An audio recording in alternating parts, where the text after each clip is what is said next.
تو ان کی خدمت کرو، ان سے اونچی آواز پر کلام نہ کرو، انہیں تکلیف نہ پہنچاؤ، انہیں پریشان نہ کرو، انہیں نہ جھڑکو، انہیں کسی قسم کی تکلیف نہ پہنچاؤ۔ اف کا مراد علماء کرام نے یہ نکالا ہے، اف کا مراد یہ ہوتا ہے کہ آپ کے کپڑوں پر کوئی ڈسٹ جمی ہو، دھول جمی ہو، اور اپنے کپڑوں کو آپ پھونک کر کے اس دھول کو ہٹا دے، تو اف کا مراد یہ ہوتا ہے کہ آپ کے پھونکنے سے آپ کے جسم کے کپڑے کا دھول مڑ جائے۔ تو قرآن یہ کہہ رہا ہے کہ اپنے والدین کو اف کی تکلیف بھی نہ پہنچاؤ، یعنی جو پھونکنے کی آواز نکل رہی ہے اتنی اونچی آواز سے کلام نہ کرو کہ آپ کے والدین کو پھونک کی آواز بھی تکلیف دے جائے، انہیں پھونک کی آواز بھی اف کی تکلیف بھی نہ پہنچ پائے، اتنی تکلیف بھی نہ پہنچنے پائے۔ حضرات گرامی، علماء کرام فرماتے ہیں اگر اپنے والدین کے سامنے بیٹھنا ہے اس انداز سے بیٹھیں کہ جیسے کوئی غلام کوئی خطا کر دیا ہو، کوئی خطا کرنے کے بعد اسے پکڑ کر کے لایا جائے اور بادشاہ کے سامنے بیٹھا دیا جائے یا اس کے مالک کے سامنے بیٹھا دیا جائے۔ آپ اندازہ لگا سکتے ہیں کہ اگر آپ نے کوئی خطا کی ہو،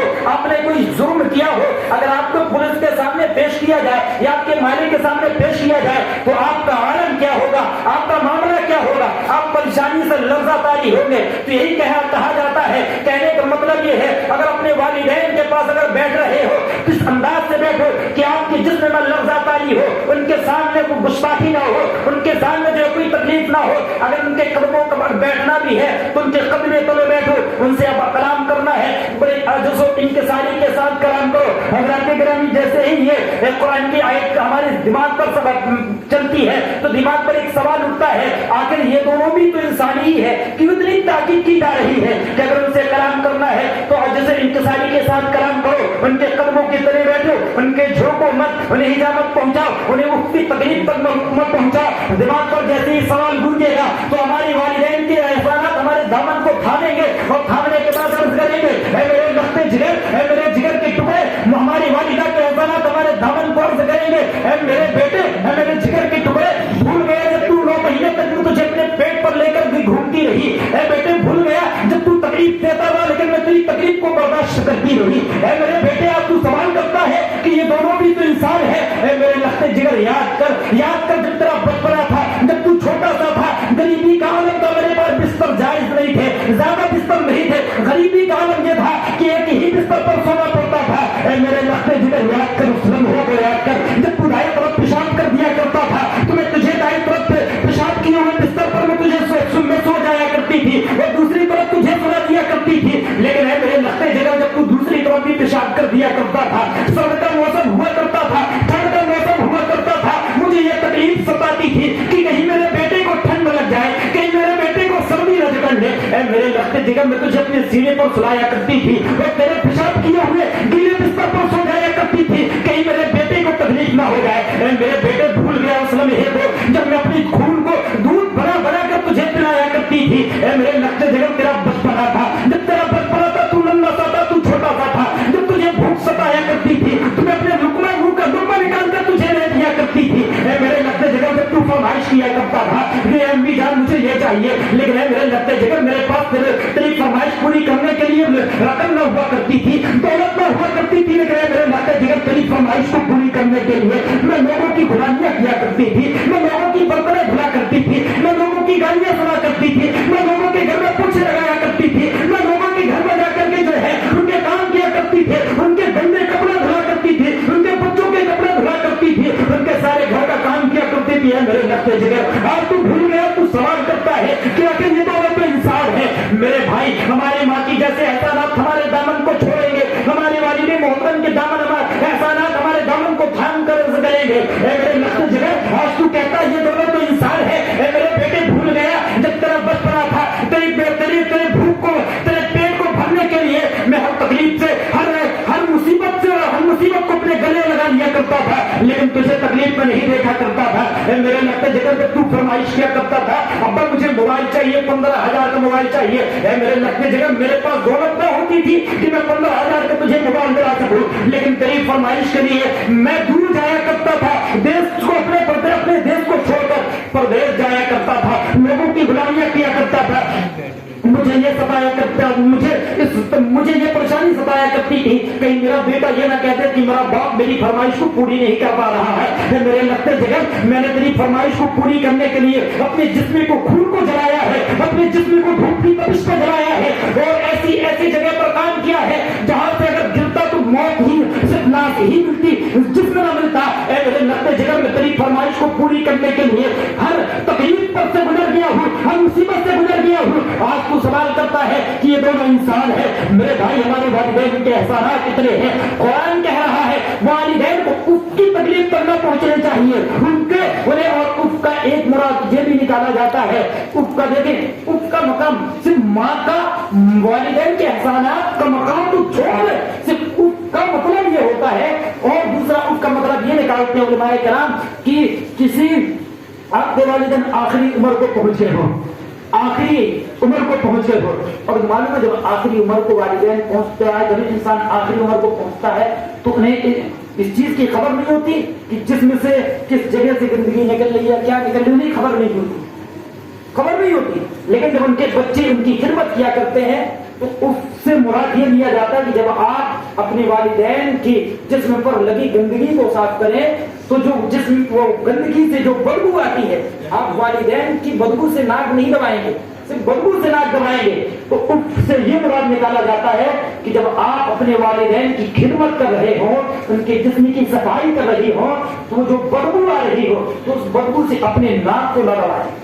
کہیں یہ ایسا نہ ہو کہ آپ نے اس بدبو سے اپنی ناک کو دبائے اور آپ کے والدین کو اس چیز کی تکلیف ہو جائے کہ میرا بیٹا مجھے صفائی کرتے وقت اسے بدبو ستا رہی ہے، اور اس چھوٹی سی اگر تکلیف پہنچ گئی تو ہمارا معاملہ گڑبڑ ہو جائے گا۔ تو اس کا مطلب یہ دیا جاتا ہے کہ جب آپ صفائی کریں تو ناک بھی نہ دبائیں، بغیر ناک دبائے اپنے والدین کی خدمت کریں، چاہے جتنی بھی بدبو ہو۔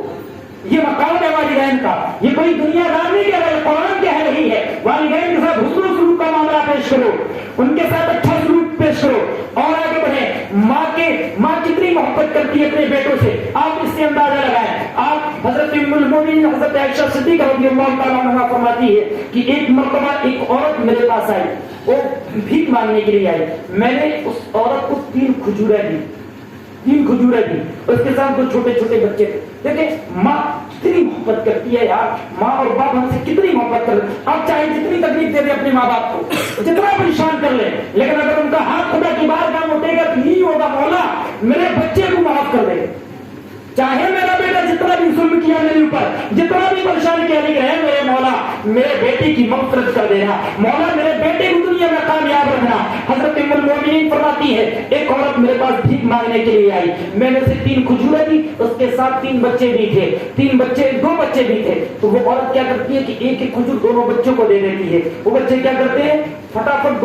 ایک کھجور دونوں بچے کھا جاتے ہیں۔ اب وہ ماں ایک کھجور کو اندر رکھ لیتی ہے، اپنے منہ کے اندر رکھتی ہے، گلے سے کاٹتی نہیں ہے، بچے فٹافٹ کھجور کھاتے ہیں، کھانے کے بعد اپنی ماں کے چہرے کی طرف دیکھنا شروع کر دیتے ہیں۔ دیکھیں ماں کتنی محبت کرتی ہے، بھوکی رہے لیکن اپنے بچے کو کھلائے گی۔ اگر کوئی چیز لوگ کہتے ہیں اور پڑھتے رہتے ہیں کہ اگر روٹی کے لقمے ہو 3 اور کھانے والے 4 ہو تو ماں کہے گی مجھے بھوک نہیں ہے، مجھے بھوک نہیں لگی ہے، میرا پیٹ بھرا ہوا ہے، ماں یہی کہے گی۔ دیکھیں بچے ماں کی چہرے کی طرف دیکھنا شروع کرتے ہیں، ٹکٹکی باندھ کر دیکھنا شروع کرتے ہیں، ماں کی نظر اپنے بچوں کے چہرے کی طرف پڑتی ہے، بچوں کو یہ امید رہتی ہے کہ ماں کھجور نکال کر کے ہمیں دے دے گی، ہم اس کھجور کو کھا لیں گے۔ حضرات گرامی جیسی ماں کی نظر اپنے بچوں کے چہروں پر پڑتی ہے، بچے ٹکٹکی باندھ کر ماں کی چہرے کی طرف دیکھ رہے ہیں، ماں جیسے ہی اپنے بچوں کو دیکھتی ہے ماں کو سمجھ آ جاتی ہے کہ میرے بیٹے جو ہے اس کھجور کے آنکھ پر میرے چہرے کو دیکھ رہے ہیں، ماں کو یہ گوارا نہیں ہوتا ہے کہ یہ کھجور اپنے حلق کے نیچے ہوتا ہے۔